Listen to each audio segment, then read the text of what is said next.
Hello மக்களே, நம்ம தமிழ்நாட்டில் இருக்கக்கூடிய அரியலூர் மாவட்டத்தில் இருக்கக்கூடிய கங்கை கொண்ட சோழபுரத்துக்கு தான் நாம் போயிருந்தோம். அதோட சில சிறப்பம்சங்களை நம்ம பார்க்க போகிறோம். இதை கட்டினது பார்த்திங்கன்னா முதலாம் ராஜேந்திர சோழனால் கட்டப்பட்டிருக்கு.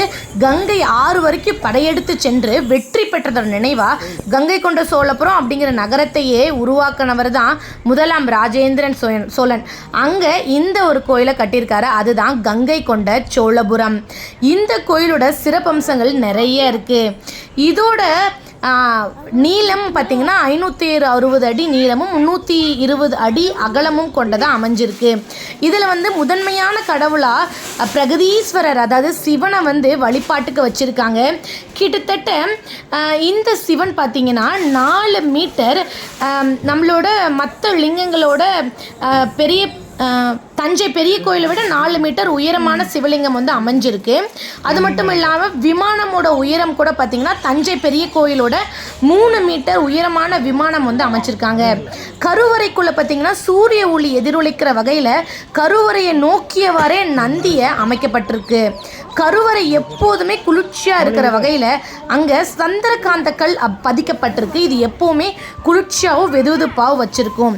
தெற்கு நோக்கி அம்மன் சன்னதியும் பெரியநாயகி அம்மன் திருவுருவ சிலை உயரம் கிட்டத்தட்ட 9.5 அடி ஆகும்.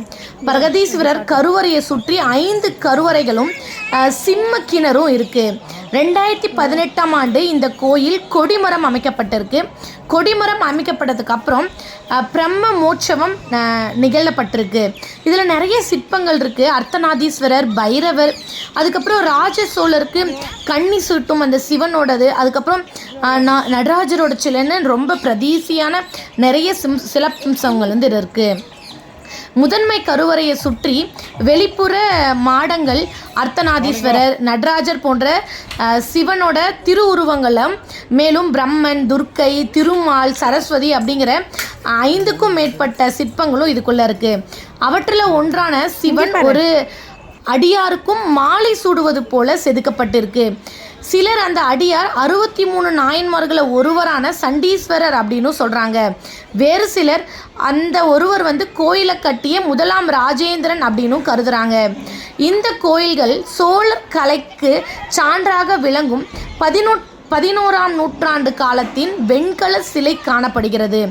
அவற்றுள் குறிப்பிடத்தக்கது சுப்பிரமணியார் திருவுருவ வெண்கல சிலையாகும். திருவுருவ வெண்கல சிலையாகும் 9 கோள்களை குறிக்கும் ஒன்றைக்கும் கல்லான நவகிரக கோயிலும் அமைஞ்சிருக்கு. கங்கை கொண்ட சோழபுரத்தை பற்றி